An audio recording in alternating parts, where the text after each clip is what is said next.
So our story is a little bit different than some. I'm a healthcare provider and Evie's dad has type 1 diabetes, and so we knew that Evie would be a higher risk for developing type 1 diabetes. We were able to identify pretty early what was happening, but that really doesn't make your interaction with the healthcare system necessarily even easier.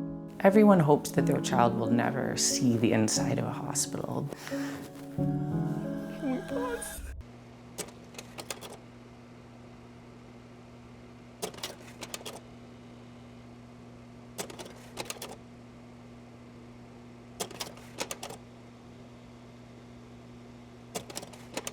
Would it be bad if I said my first memory is hiding from my doctor under a chair?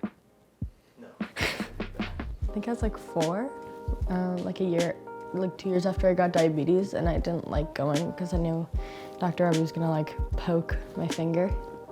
And so I would hide under the chair when he came into the room.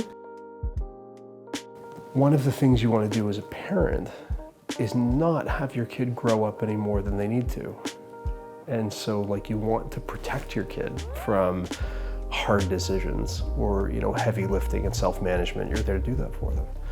But when she has type 1 diabetes, there's a basic level of self-understanding that has to happen as early as possible, which is heartbreaking.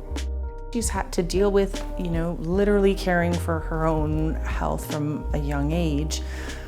I also have noticed, over the years that she's very compassionate and emotionally sort of tuned into those around her. I find she notices other people and other children who have whatever struggle of their own. She tends to notice those people and those kids and seek them out and be the friend and be the ally. I think in large part because she has felt like that person who is a little bit different, or she knows what it's like to be worried about a test that's upcoming.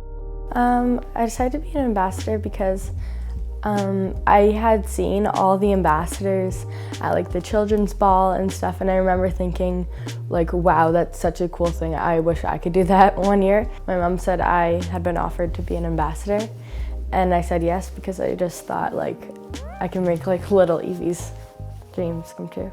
I am so proud of Evie because it takes so much effort and responsibility to be able to manage something like this. And to the degree that she does, she's quite independent. And especially when she's athletically active, where there's a level of management on top of that. And the ability to do it on your own. The fact that she can do all of that. And then in addition to all of that, she says, I want to take the spare time that I have left after cheer, after school, after, babysitting my little brother, and I want to go volunteer to help other kids who are going through the same thing. I don't know how I could be prouder as a parent. I think it's important to support the Children's Health Foundation because when you're a parent who has a child with a chronic illness and you're going to Children's Hospital, it can feel very isolating. Most people don't know someone else whose child is living with this condition. Most of your parent friends don't have children who are going to the hospital regularly, and it can feel so isolating. But walking in there, there's billboards of these organizations and these local companies that and shop at that support the Children's Hospital.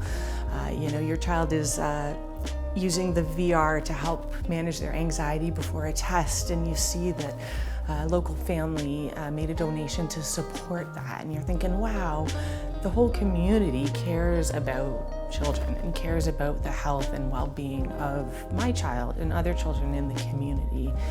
And it might feel sometimes, I'm sure for donors, like it's, just writing a check and that they're not involved in the day-to-day, but I want them to know that they are and that we see that and it doesn't go unnoticed by the families.